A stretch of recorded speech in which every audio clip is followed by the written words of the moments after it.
Hello বন্ধুরা, career space YouTube চ্যানেলে আপনাদের সকলকে স্বাগত জানাই। আশা করি আপনারা সবাই ভালো আছেন। আজকে এই মুহূর্তে শিক্ষক নিয়োগ সংক্রান্ত যে সবচেয়ে গুরুত্বপূর্ণ আপডেট উঠে এসেছে, বিস্তারিত সেই সম্পর্কে আলোচনা করব।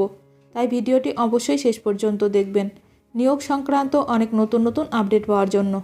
যারা চ্যানেলে নতুন তারা চ্যানেলটিকে সাবস্ক্রাইব করে পাশে থাকা বেল বাটনে প্রেস করে অল নোটিফিকেশানটিকে অন করে রাখবেন, কারণ এমন ধরনের লেটেস্ট আপডেট নিয়ে এই চ্যানেলে সবসময় ভিডিও আপলোড করা হয়ে থাকে। শিক্ষক নিয়োগ দুর্নীতি কাণ্ডে এসএসসির প্রাক্তন কর্তা নিখোঁজ, যা জানালেন সরকারি আইনজীবী। বেআইনিভাবে স্ত্রীকে চাকরি পাইয়ে নিখোঁজ স্কুল সার্ভিস কমিশনের প্রাক্তন কর্তা। যদিও তার স্ত্রী জেসমিন খাতুনকে জেল হেফাজতে পাঠানো হলো।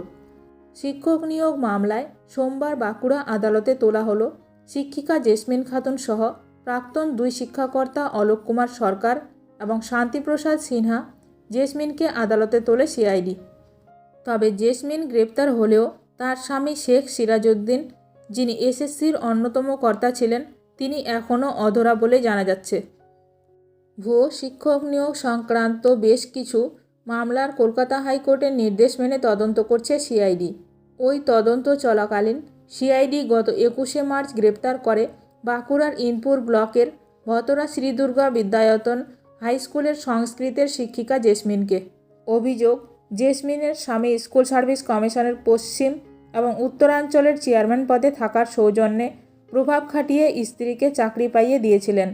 এর আগে 22শে ফেব্রুয়ারি জেসমিনকে সিআইডি বাঁকুড়া জেলা আদালতে তুললে 4 মার্চ পর্যন্ত তার বিচার বিভাগীয় হেফাজতের নির্দেশ দেন বিচারক।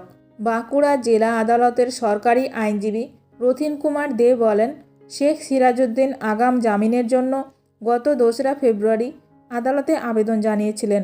আদালত সেই আবেদন নামঞ্জুর করে দেয়। তারপর তাকে সিআইডি কেন গ্রেপ্তার করেনি তা সিআইডি বলতে পারবে। ভিডিওটি ভালো লাগলে অবশ্যই লাইক করবেন। আজকের ভিডিওটি এখানেই শেষ করলাম। নতুন কোনো আপডেট নিয়ে দেখা হবে নেক্সট ভিডিওতে।